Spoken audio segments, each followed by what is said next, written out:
Come thou fount of every blessing, tune my heart. 매일 성경 묵상을 돕는 해설 가이드입니다. 안녕하세요, 묵상 코치입니다. 함께 읽고 나눌 말씀은 민수기 4장 34절에서 49절까지 말씀입니다. 레위 지파의 가문별 인구 조사를 마친 뒤 실무적인 일을 할 수 있는 사람들의 총 인원을 계산해서 보고합니다. 레위직의 복무 연령은 30세에서 50세로 제한됩니다.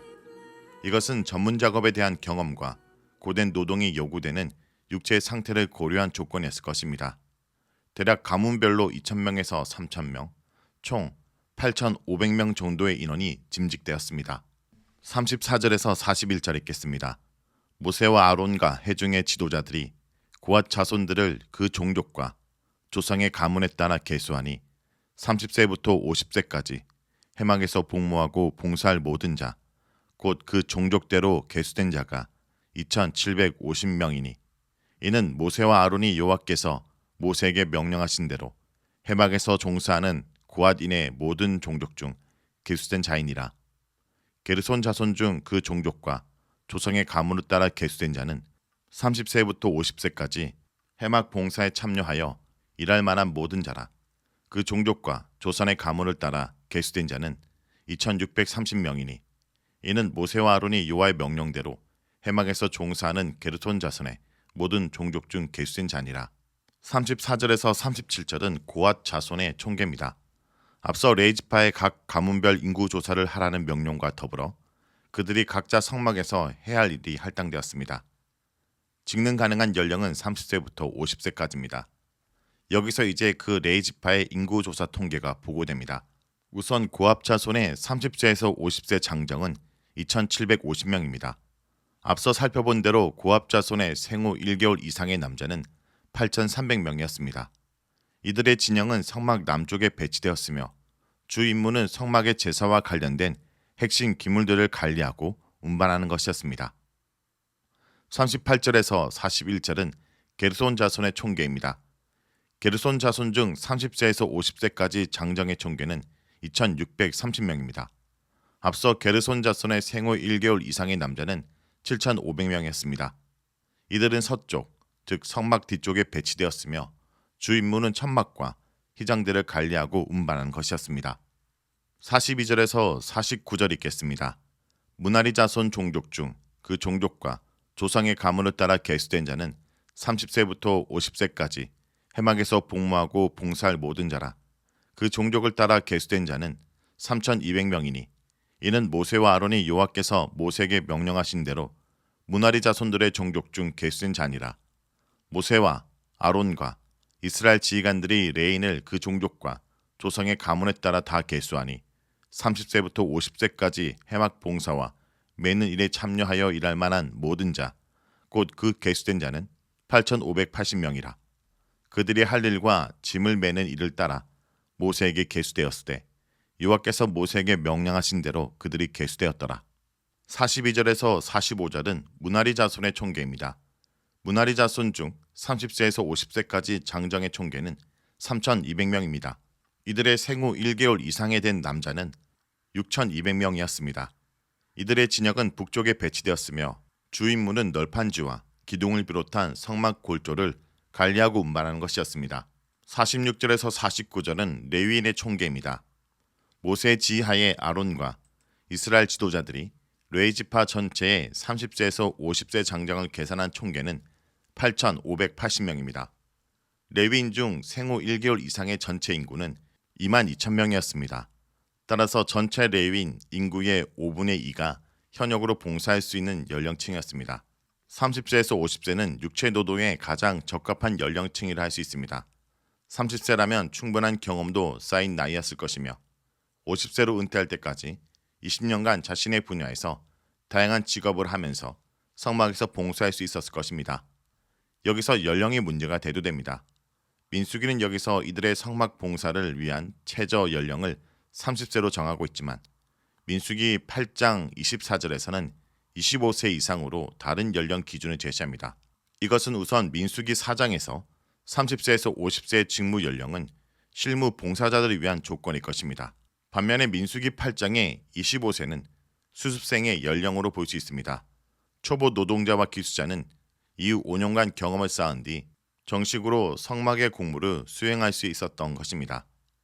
아직 경험이 부족한 젊은이와 고령의 실무자는 성막 사역에 적합하지 않았을 것입니다.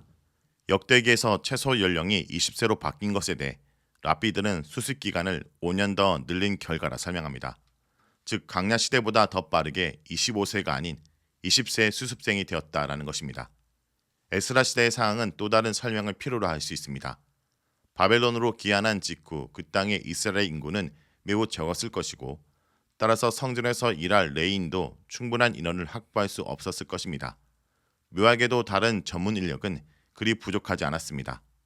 에스라 2장 36절에서 39절에 보면 당시 제사장과 성전 문지기, 수종드는 이들은 모두 4,289명입니다.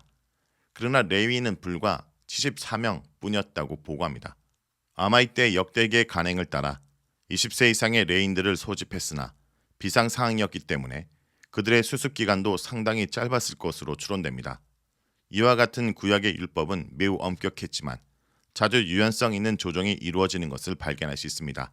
6월절이 1월 14일로 제정되었으나 민수기 9장 6절에서 14절에 장례식을 치러 몸이 부정해진 사람들이 6월절에 참석하지 못하게 되자 2월 14일을 두 번째 6월절로 신설합니다. 그런 사람들에는 그 외에도 장거리 여행을 다녀온 사람이나 전쟁터에서 돌아온 사람도 해당될 수 있습니다.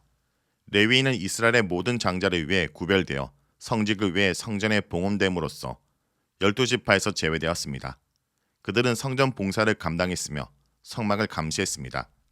특별히 만일 성막에 누군가 무단 침입을 하면 레위인들이 그를 저지하여 죽여야 했습니다. 또한 그들은 전병을 구웠으며 성막 바깥 주변을 청소하고 관리한 일을 맡았습니다.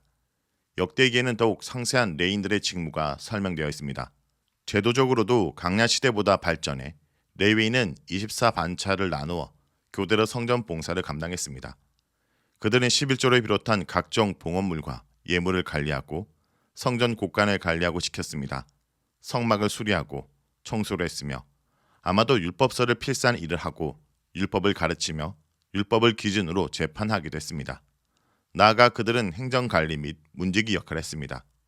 현재 본문에서 한 가지 더 주목해야 될 것은 바로 레위인들과 제사장들이 봉사했던 성막 중심성과 주도성입니다. 성막은 하나님께서 임재하신 특별한 공간입니다. 이스라엘이 수경을 할 때에는 성막이 그들 진영 중심에 놓입니다. 그들이 이동할 때 성막은 중심에서 운반되기도 하지만 법궤가 맨 앞에서 운반되면서 모든 백성을 이끌었습니다. 이것을 오늘 교회에 적용하자면 예수 그리스도의 교회는 성령 하나님이 중심에 계신 사람 성전이며 교회는 그 성령의 인도함을 받아야 한다는 것을 의미합니다. 성막, 성전은 구약 백성들의 삶의 중심이었습니다. 성막은 물리적, 공간적인 견지에서 이스라엘 진영의 한복판에 놓여 있을 뿐 아니라 그들 일상생활의 중심에 놓여 있었습니다. 이런 측면에서 성전은 이스라엘의 심장이었습니다. 성전이 없는 이스라엘은 존재의 의미가 없었습니다. 왜냐하면 성전은 하나님의 임재의 장소로서 그들 중에 하나님이 거하시고 하나님은 그들의 하나님이 될 수 있게 만드는 공간이기 때문입니다.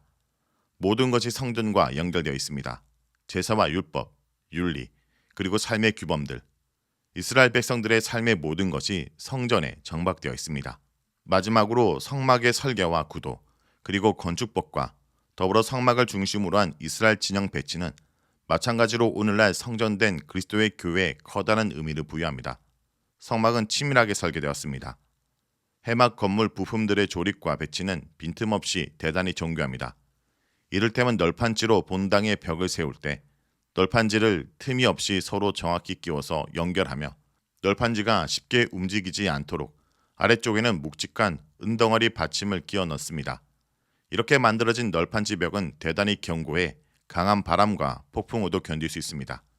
이렇게 세밀하고 꼼꼼하게 지어진 성막은 대단히 견고하고 아름답습니다. 이것을 오늘 교회에 적용해 볼 수 있습니다. 교회는 신자들의 연합체입니다. 성도들 한 사람 한 사람이 교회라는 사람 성전의 부품과 기물들입니다. 널판지 한 장만 빠져도 본당벽은 작은 힘에 쉽게 넘어질 수 있습니다. 밧줄과 말뚝은 마당의 기둥을 잡아줘야 울타리가 견고하게 세워집니다.